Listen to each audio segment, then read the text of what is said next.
Hello students, नमस्ते। आप लोग सुरक्षित होंगे घर पर और घर पर होंगे ऐसी आशा करते हैं।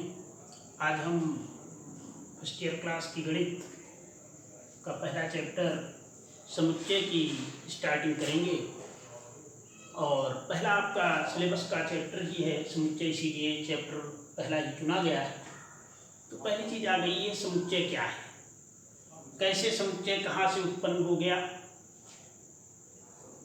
मैथमेटिशियन या गणितज्ञ जॉर्ज कैंटर महोदय त्रिकोणमिति के सवाल घात वाले हल कर रहे थे, sin की पावर 7x प्लस cos की पावर 6x, इस तरीके से बड़ी घात वाले। तो उनके जो एक क्वेश्चन के हल आ रहे थे, कई हल आ रहे थे और उनको लिखना पड़ रहा था, बहुत बड़ा पूरा सॉल्यूशन लिखना पड़ रहा था। जॉर्ज कैंटर महोदय के दिमाग में एक बात आई, क्यों ना एक छोटी सी विधि डेवलप की जाए जिसके माध्यम से हम अपने उत्तर को रिप्रेजेंट कर सकें। इसी को लेकर के उनके दिमाग में आया कि एक ऐसी विधि का विकास किया जाए जिससे कि संपूर्ण चीज़ों को छोटे से लिख सकें, हम छोटा सा लिख सकें। और उसी के आधार पर उन्होंने समुच्चय का विकास किया। उन्होंने समुच्चय का जो विकास किया, उन्होंने जो उत्तर था उस प्रश्न का, तो उत्तर वो तो एक समूह बन गया, लेकिन समूह और समुच्चय में थोड़ा सा उन्होंने अंतर कर दिया। समूह कोई भी हो सकता है, उसकी कोई शर्त नहीं होती है, लेकिन जो उन्होंने समुच्चय का आविष्कार किया, समुच्चय की उन्होंने शर्त लगा दी। समूह और समुच्चय में उन्होंने यही अंतर कर दिया कि समूह कोई भी हो सकता है, लेकिन समुच्चय जो होता है उसकी शर्त होती है। और अगर कोई समूह उन शर्तों को पूरा करता है तो फिर वो समूह समुच्चय कहलाता है। अगर कोई समूह शर्तों को पूरा करता है, जो जॉर्ज कैंटर साहब कह रहे हैं, तो समूह फिर वो क्या कहलाता है, समुच्चय कहलाता है। देखिए उन्होंने क्या कहा, समुच्चय की संकल्पना में उन्होंने कहा कि वस्तुओं के सुपरिभाषित संग्रह को समुच्चय कहते हैं। वस्तुओं के सुपरिभाषित संग्रह को समुच्चय कहते हैं। उन्होंने एक वर्ड यूज किया समुच्चय में एक वर्ड यूज किया, सुपरिभाषित। वस्तुओं के सुपरिभाषित संग्रह को समुच्चय कहते हैं। वैसे तो सुपरिभाषित का आप लोग अर्थ समझते हैं, जिसकी स्पष्ट परिभाषा हो, लेकिन उन्होंने जो समुच्चय में सुपरिभाषित का अर्थ प्रयोग किया गया, उसमें कहा गया कि जो वस्तुएं हम संग्रह कर रहे हैं, जो समूह हम बना रहे हैं, संग्रह की वस्तुएं निश्चित तथा अलग अलग हों। वस्तुएं क्या हैं, संग्रह की वस्तुएं निश्चित तथा अलग अलग हों। हम बता सकें कि समूह में निश्चित वस्तुएं हैं तथा सभी वस्तुएं अलग अलग हैं।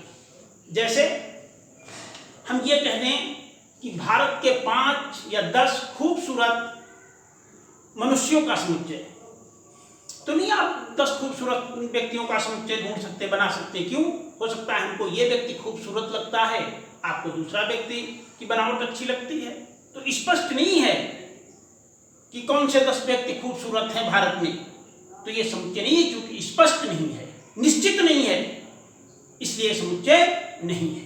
वस्तुओं के यानी कि सुपरिभाषित नहीं है।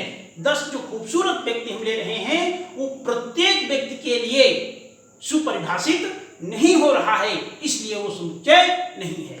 जब कोई समूह या संग्रह सुपरिभाषित होता है, तभी वो समुच्चय होता है। अब जैसे हम उदाहरण लें कि प्राकृतिक संख्याओं का समुच्चय, तो प्राकृतिक संख्याएं निश्चित हैं, 1 निश्चित है, 2 निश्चित है, 3 निश्चित है, और सभी अलग अलग हैं।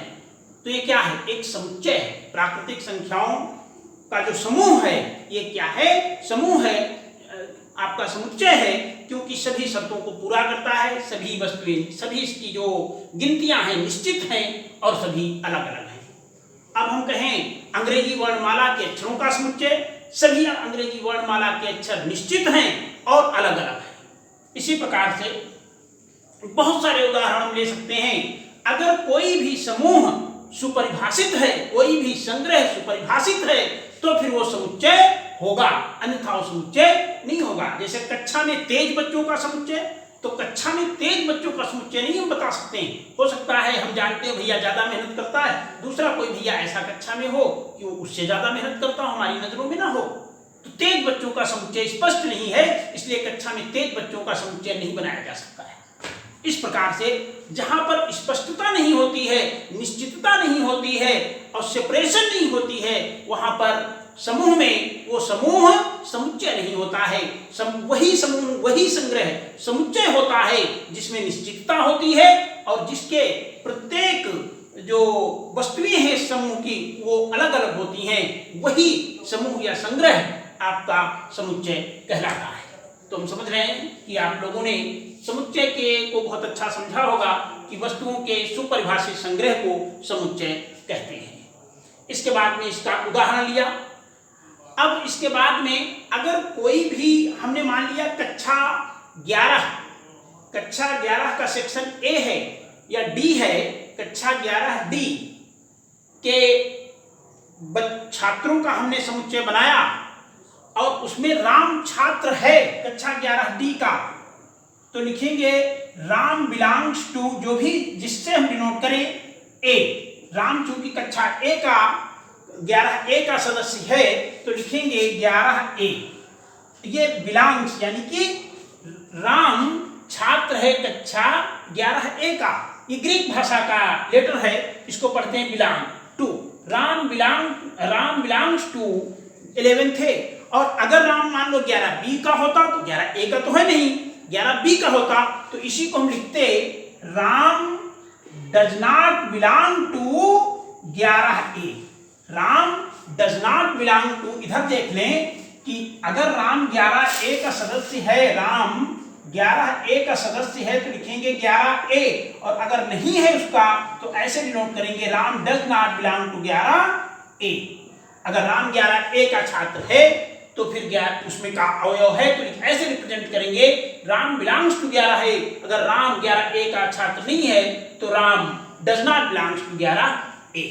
ऐसे इसका ये रिप्रेजेंट अवयव को इस तरीके से हम जिस समुच्चय का सदस्य होता है उसको हम इस तरीके से रिप्रेजेंट करते हैं। इसके बाद में समुच्चय के अवयव, इसके बाद में बताएंगे समुच्चय के अवयव। समुच्चय के अवयव क्या होते हैं? जिन वस्तुओं से समूह या संग्रह का निर्माण होता है, जिन वस्तुओं से समूह या जिन वस्तुओं से हम समुच्चय बनाते हैं उन्हीं को हम समुच्चय के अवयव कहते हैं। जिन वस्तुओं से हम समुच्चय को बनाते हैं, जैसे कक्षा किससे बनती है? छात्रों से। तो छात्र क्या हैं?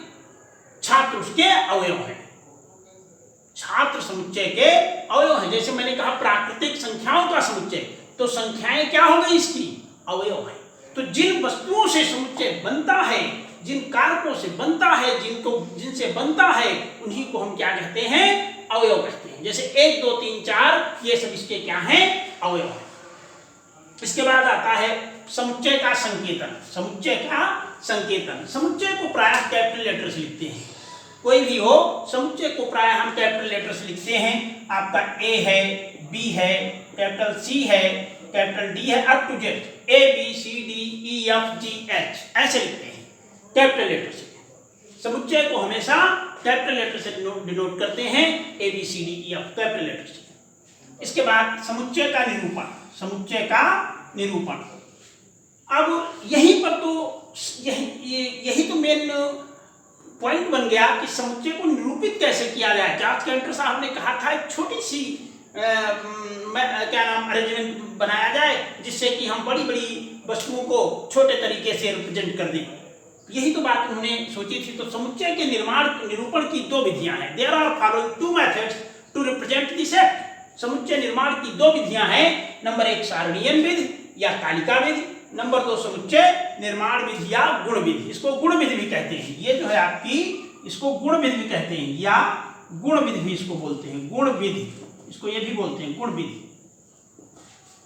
सारणीयन विधि में क्या होता है? जो अवयव होते हैं उनको मझले ब्रैकेट में ज्यों के त्यों लिख देते हैं और दो सदस्यों के बीच में कॉमा का प्रयोग करते हैं। दो सदस्यों के बीच में कॉमा, ज्यों का जैसे प्राकृतिक संख्याओं का समुच्चय निरूपित करना तो n लिखेंगे और दो सदस्यों के बीच में हम क्या करेंगे, कॉमा लगा देंगे। बस ये हो गया सारणीयन विधि। ये क्या है आपकी सारणीयन विधि।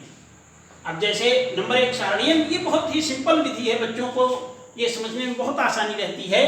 तो सारणीयन विधि में क्या होता है, जो आपके सदस्य हैं उनको कर्ली ब्रैकेट में लिख दीजिएगा और प्रत्येक दो के बीच में कॉमा लगा दीजिए, ये आपकी हो गई सारणीयन विधि। ये जो दूसरी विधि है ये बहुत तो ही स्टैंडर्ड मेथड है समुच्चय निरूपण का और इसी का प्रयोग ज्यादा किया जाता है।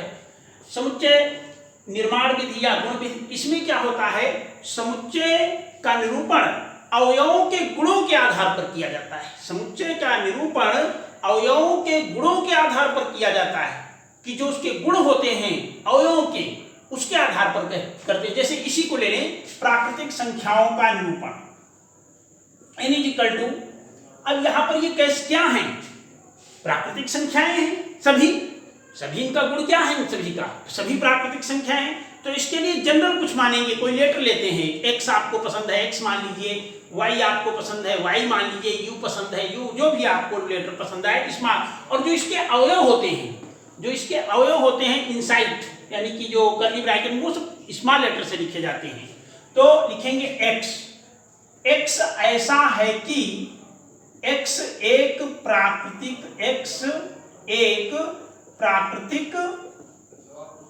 संख्या है, x एक प्राकृतिक संख्या है।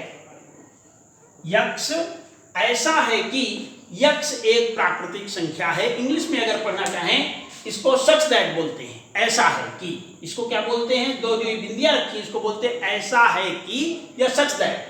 x सच दैट x एक प्राकृतिक संख्या। अब इसका अर्थ है कि जो ये स्टेटमेंट है, ये जो मैंने लिखा है, ये सभी प्राकृतिक संख्याओं को निरूपित करता है, ये सभी प्राकृतिक संख्याओं को निरूपित करता है।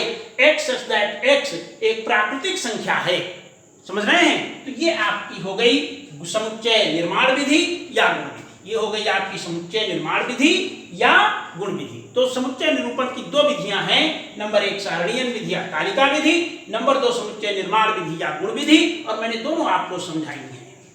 इसके बाद में समुच्चय के प्रकार। समुच्चय के जो प्रकार हैं तो कई प्रकार का समुच्चय होता है। कोई उसी समुच्चय जब बनाया गया तो समुच्चय को कई भागों में, जैसे कोई व्यवस्था बनाई जाती है उसको कई भागों में बांट दिया जाता है जिससे उसको समझने में आसानी रहती। ऐसे ही जब समुच्चय का आविष्कार किया गया तो उसको कई भागों में कई भागों में बांटा गया जिससे कि समझने में आसानी हो जाए। तो सबसे पहला हम ले रहे हैं रिक्त समुच्चय। रिक्त समुच्चय वो होता है जिसमें कोई अवयव ना हो, ऐसे इसको ऐसे रिप्रेजेंट करते हैं, ऐसे लिखते हैं, इसमें कोई अवयव है नहीं है तो रिक्त समुच्चय है। अब व्यवहारिक जीवन में उदाहरण तो सींग वाले घोड़ों का समुच्चय, सींग वाले घोड़ों का समुच्चय। तो सींग देखें घोड़े के, नहीं देखें तो कैसा हुआ, रिक्त समुच्चय। तो जिसमें यानी कि पूंछ वाले आदमियों का समुच्चय, पूंछ वाले आदमी देखें नहीं तो कैसा है, रिक्त समुच्चय। तो ऐसी जो संभव ना हो यानी कि रिक्त हो, जब हम इसको कर्ली ब्रैकेट लिखें तो उसके अंदर हमें लिखने के लिए कोई अवयव न मिले। अब हम कहें सींग वाले आदमियों घोड़ों का समुच्चय, तो सींग वाले कौन घोड़े हैं, कोई नहीं है, तो रिक्त ऐसे छोड़ देंगे। तो ये रिक्त समुच्चय हो गया जिसका कोई अवयव ना हो। और जो आपका रिक्त समुच्चय होता है अद्वितीय अवयव होता है, इसको आगे एक थ्योरम कराएंगे। इसके बाद में परिमित समुच्चय, जिसके अवयवों को गिना जा सके, वह समुच्चय जिसके अवयवों को गिना जा सके परिमित समुच्चय कहलाता है। जैसे अंग्रेजी वर्णमाला के अक्षरों का समुच्चय। अंग्रेजी वर्णमाला के कितने अक्षर होते हैं, 26 होते हैं, 26 आप गिन सकते हैं, तो ये कैसा हो गया, परिमित समुच्चय। इसके बाद में अपरिमित समुच्चय। अपरिमित समुच्चय क्या होता है, जिसके अवयवों को हम न गिन सके। जैसे प्राकृतिक संख्याओं का समुच्चय 1 2 3 4 5 पता नहीं कितनी है, I can not count natural numbers, तो ये कैसा है, अपरिमित समुच्चय।